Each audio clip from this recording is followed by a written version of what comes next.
Bonjour les amis, j'espère que vous allez bien, moi ça va bien. Parce qu'aujourd'hui on va review l'épisode 6 de Rurouni Kenshin ou bien Kenshin le Vagabond.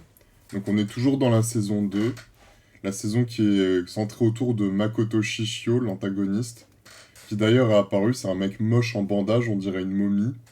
Et dans les épisodes précédents en fait ce qui s'est passé, c'est qu'il y a Kenshin qui s'est tapé contre un de ses lieutenants, Sojiro Seta, et qui a fait match nul avec lui en fait, les deux ont pété leur sabre. Et d'ailleurs, ce qui fait que Kenshin a plus de sabre. Donc du coup, vu qu'il a fait égalité finalement avec le bras droit du méchant principal, ben en fait on se dit bon bah le mec est pas assez fort pour se taper contre le boss de fin. D'où l'intérêt d'un arc entraînement peut-être dans le futur pour Kenshin. D'ailleurs Sanosuke lui avant même de commencer le voyage, vu qu'il s'était tapé contre Saito, il savait déjà qu'il n'était pas à la hauteur. Et c'est exactement ça qui justifie l'épisode qu'on va voir aujourd'hui, parce que l'épisode d'aujourd'hui, c'est l'arc d'entraînement de Sanosuke, où il va maîtriser sa nouvelle technique, en fait. La technique de la Mastery of Two Layers Fist, ou en français le coup double. Dans le manga, ils appelaient ça le coup double, dans la traduction officielle. Donc je vais dire coup double, en fait, parce que j'ai pas envie de dire un nom à rallonge.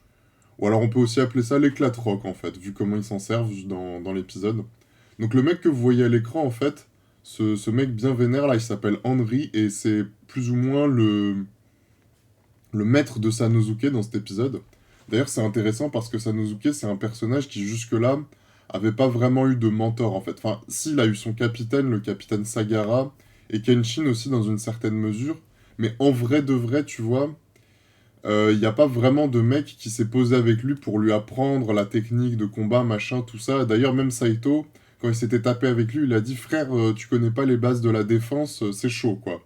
Sous-entendu, qui t'a enseigné. Sous-entendu, personne lui a enseigné en fait. Et là, du coup, t'as un mec qui va lui enseigner une technique ultra vénère pour tout casser.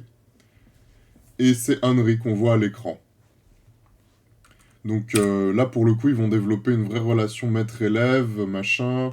T'as Henry qui va lui préparer ses repas et tout, pendant que l'autre, il passe sa journée à s'entraîner à péter des cailloux. D'ailleurs, il y a quelque chose que j'ai pas dans les captures d'écran là, mais en fait, Henry, quand il s'entraîne, ou quand il fait n'importe quoi, d'ailleurs, il a des bandages autour des mains, vous voyez? Je sais pas si j'en ai une à proximité pour vous montrer. Mais enfin, il se trouve que moi aussi, j'ai des bandages comme ça chez moi. Les bandages, tu les enroules autour de tes mains pour que quand tu tapes, tu évites de te blesser les mains, en fait. Et c'est utile. Et c'est d'autant plus utile quand tu pratiques une technique qui consiste à péter Quand tu fais un entraînement qui consiste à péter des cailloux toute la journée, en fait. C'est-à-dire que le mec pète des cailloux toute la journée avec sa main nue, et à la fin de la journée, il a la peau qui se barre. Mec, si tu mettais des bandages, t'aurais évité tout ce problème inutile, en fait. Mets des bandages, Sanosuke, ne sois pas bête. Sors de ta connerie, frère. Donc, ceci étant dit, ils vont développer une vraie relation maître-élève, tout ça, c'est cool. Et à un moment donné, en fait, le truc, c'est que Sano, dans son entraînement, bah, il va vraiment galérer de ouf, tu vois. Parce que forcément, le moine Henry il lui a dit, bah écoute, moi ça m'a pris 10 ans pour maîtriser cette technique, toi t'as une semaine de délai, c'est chaud. Et effectivement, c'est chaud, une semaine pour apprendre un truc pareil, pas évident. Du coup, à un moment donné, quand il est dans un état de fatigue très avancé, Sanosuke va recevoir une hallucination du capitaine Sagara, qui était du coup ben, son tout premier mentor quand il était jeune, quand il avait genre moins de 10 ans. Et en gros, le Sagara, il va lui dire quoi? Il va lui dire, mec, c'est bon, t'as assez bien bossé, chill, repose-toi. Et là-dessus, Sanosuke, il va faire son espèce d'introspection. Il va dire, mec, quand t'es mort, j'ai rien pu faire pour t'aider, j'étais trop faible. Aujourd'hui, il y a Kenshin qui est là et qui joue un peu ton rôle. J'ai pas envie que la situation se répète, en fait. Parce que Kenshin, pour tous ces personnages, c'est que vous voyez à l'écran, c'est un mec vachement important en fait. Et du coup, c'est aussi devenu un mec important pour Sanosuke. Et du coup, il a pas envie de perdre à nouveau quelqu'un d'important, une figure de mentor en fait, en quelque sorte. Et c'est pour ça qu'il va se la donner à fond.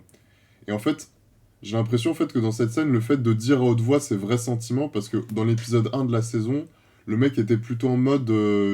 il était plutôt en mode colère, alors que là, il nous a dit vraiment ce qu'il avait sur le cœur, tu vois. Et le fait de vraiment se vider, de vider son sac, tu vois, je pense que ça l'a aidé à avancer, en fait. Et d'ailleurs, Et c'est juste après ça qu'il va réussir à enfin maîtriser ladite technique du coup double. Et d'ailleurs, fin de l'hallucination, t'as le capitaine Sagara qui sourit, ou plutôt le fantôme du capitaine Sagara qui sourit. Et ça, bah, c'est vachement important en fait. On va en reparler parce que moi j'ai lu le manga, donc forcément je sais tout ce qui se passe. On va essayer de pas spoiler, même si bon, il y a des trucs, tu vois, même sans avoir lu le manga, tu peux prédire que ça va arriver. Mais ça, pour le coup, ce que je vais vous dire, c'est pas un spoil, mais enfin, faut retenir le fait d'avoir un fantôme d'un mec qui sourit. C'est pas un détail anodin en fait, quand on connaît le dernier arc du manga, en fait, quand on connaît la suite et fin du manga. Donc, du coup, le fantôme du capitaine Sagara sourit. Voilà, détail, c'est un détail pour vous, mais pour moi ça veut dire beaucoup. Et pour tous ceux qui ont lu le manga. Et du coup, après ça, bah, Sanosuke enfin arrive à maîtriser la technique de l'éclat rock ou du coup double. Et il utilise toujours pas de gants. Donc là, en fait, quand il utilise sa fameuse technique du coup double, on a une superbe image en CGI. Alors, je sais que la CGI, c'est un truc qui est vachement controversé et que tout le monde apprécie pas.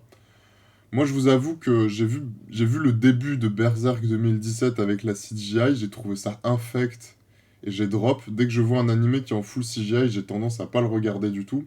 Par contre, avoir dans un animé classique, entre guillemets, deux trois images de CGI par-ci par-là, je trouve ça vachement stylé en fait. Par exemple, quand il y avait Yu-Gi-Oh! 5DS qui sortait à l'époque en 2009, je trouvais ça vraiment, vraiment, vraiment super stylé d'avoir deux trois frames de CGI quand les mecs invoquent leur plus gros monstre en fait.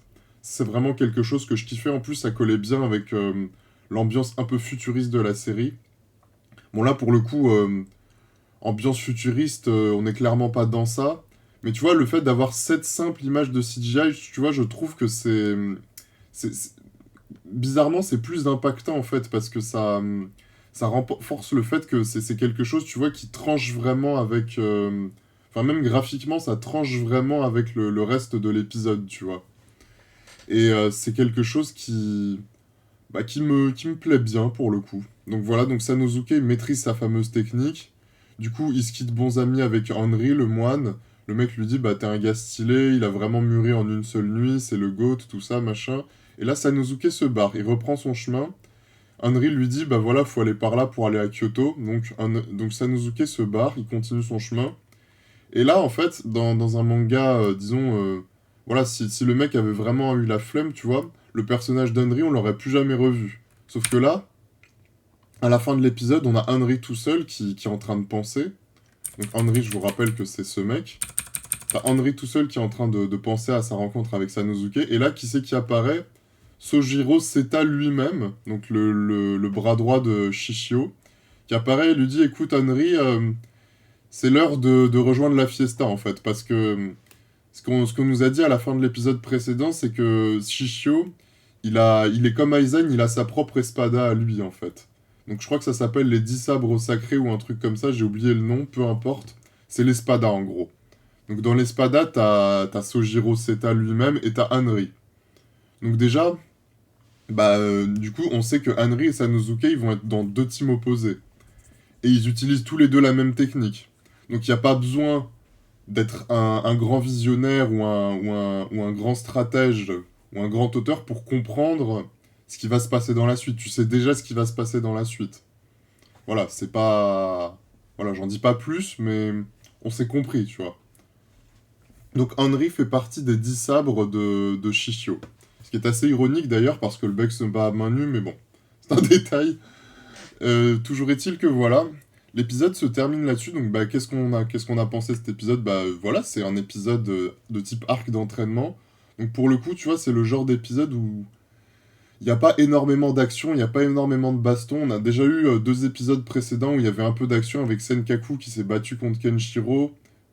Non, pas contre Kenshiro, contre Kenshin, pardon, je mélange tout. Et Sojiro qui s'est battu contre Kenshin. Voilà, Sojiro, Kenshin, Kenshiro, galère. Donc voilà, donc là on redescend un peu en action, et là vraiment en fait c'est le début, en fait tout le début de cette saison, même la partie avec Senkaku et Sojiro, c'est que du setup en fait. On est en train de mettre des choses en place pour les combats futurs qui vont être vachement stylés. D'ailleurs justement, bah, dans le futur, les personnages, ben, Ils vont probablement se taper contre les fameux 10 sabres dont on ne connaît pas encore l'identité. Et bah, j'ai hâte de voir la suite animée en fait. Genre le manga, c'est un bon manga, je kiffe ce manga, et on veut voir la suite animée. Et du coup, ben, tout viendra à point à ceux qui savent attendre. Honnêtement, là, je sais pas si la saison va couvrir tout l'arc Shishio. C'est possible que oui, c'est possible que non. Je saurais pas vous dire. Mais en tout cas, ce qui est sûr, c'est que moi, je vais couvrir toute la saison. Et sur ces belles paroles, je vous dis à la chaîne pro.